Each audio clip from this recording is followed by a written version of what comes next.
Hi, BookTube. Welcome to another fiction review. I've been thinking, as I was writing this review, of a poem by John Donne written in 1624. Don't be intimidated, please, by the date. You will probably recognize the words because they have been set to music. No man is an island, entire of itself. Every man is a piece of the continent, a part of the main. There is truth in this quote, but the book we review today will examine an equally true but opposite concept, that human culture has a tendency to cut boundary lines across its own continent, if you will, and it separates people from each other with fear and with ignorance. It isolates those who do not belong fully, so that people that live within a few blocks of each other, who are standing side by side, who are sharing the same house, begin to feel and act as though they lived in different countries. This novel, it creates a cast of characters. They're virtually all Americans, and yet also strangers and foreigners to each other. And they live on different sides of these boundary lines that we create, called gender, race, class, sexuality. The book is sympathetic, however, towards their attempts, however clumsy, to achieve togetherness without denying their true selves.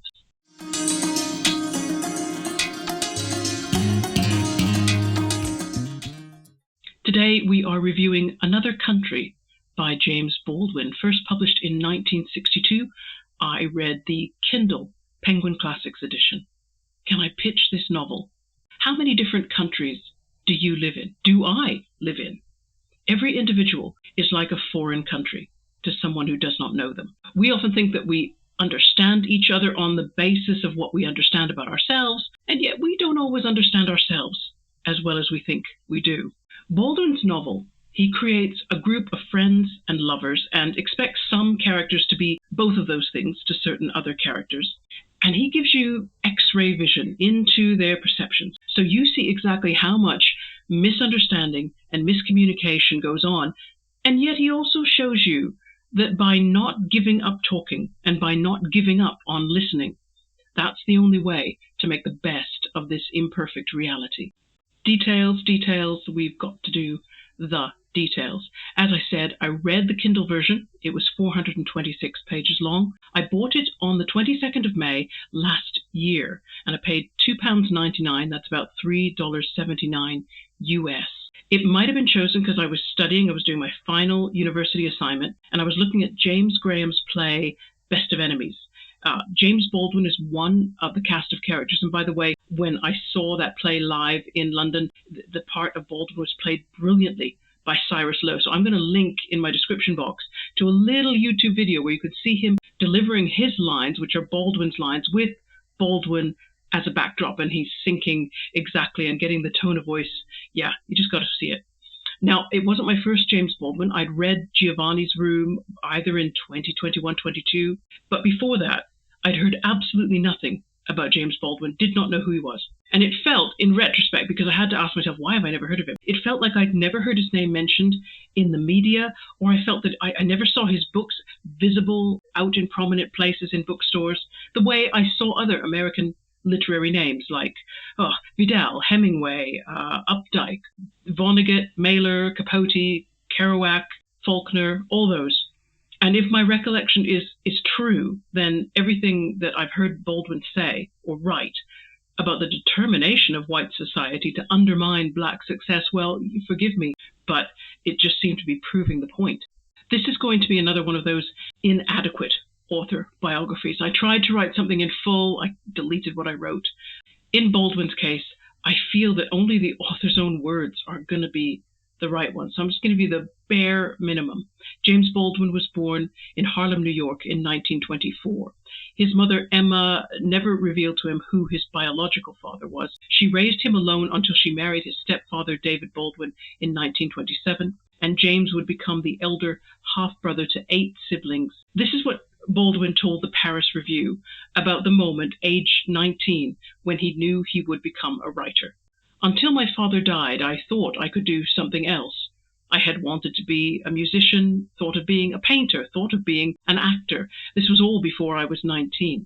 Given the conditions in this country, to be a black writer was impossible. When I was young, people thought you were not so much wicked as sick. They gave up on you. My father didn't think it was possible. He thought I'd get killed, get murdered. He said I was contesting the white man's definitions, which was quite right. But I had also learned from my father what he thought of the white man's definitions. He was a pious, very religious, and in some ways a very beautiful man, and in some ways a terrible man. He died when his last child was born, and I realized I had to make a jump, a leap. I'd been a preacher for 3 years, from age 14 to 17. Those were 3 years which probably turned me to writing.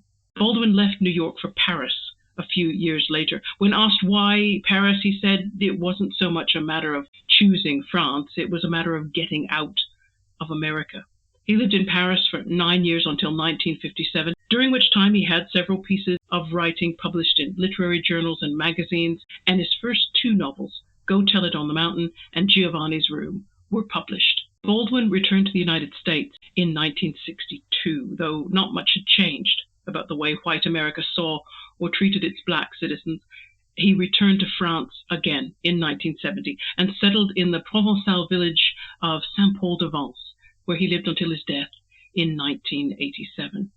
I've left out so much of Baldwin's life in that, because I got frustrated trying to summarize what can't really be summarized. He is a writer who must be understood in depth and detail, so I might as well use this section to advocate, please read a biography of Baldwin. I say that to myself as well as to all of you.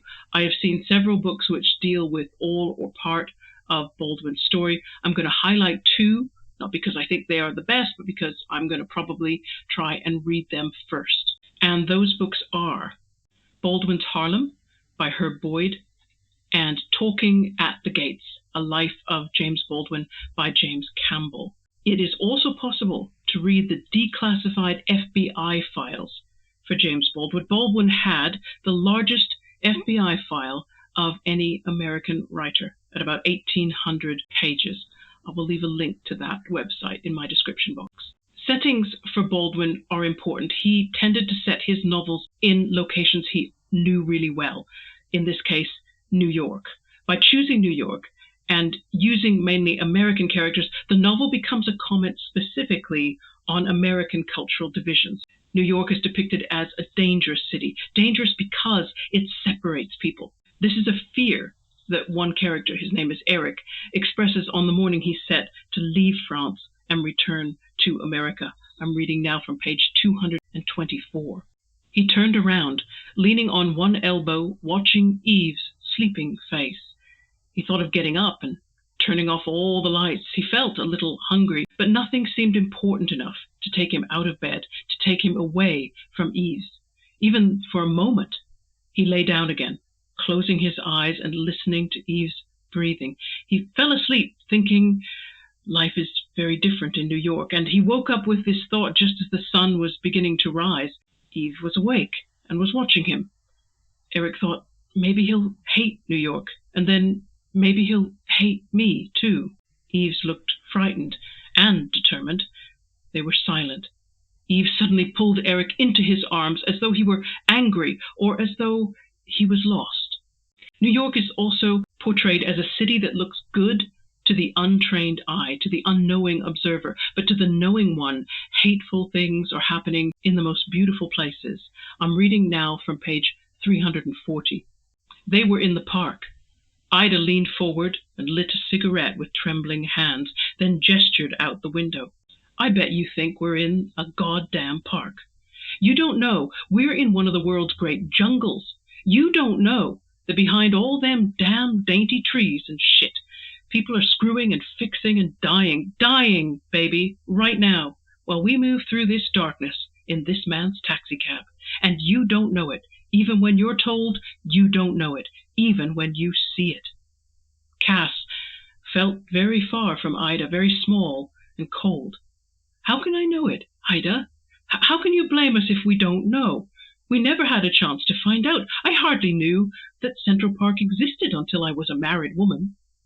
And she, too, looked out at the park, trying to see what Ada saw, but, of course, she saw only the trees and the lights and the grass and the twisting road and the shape of the buildings beyond the park.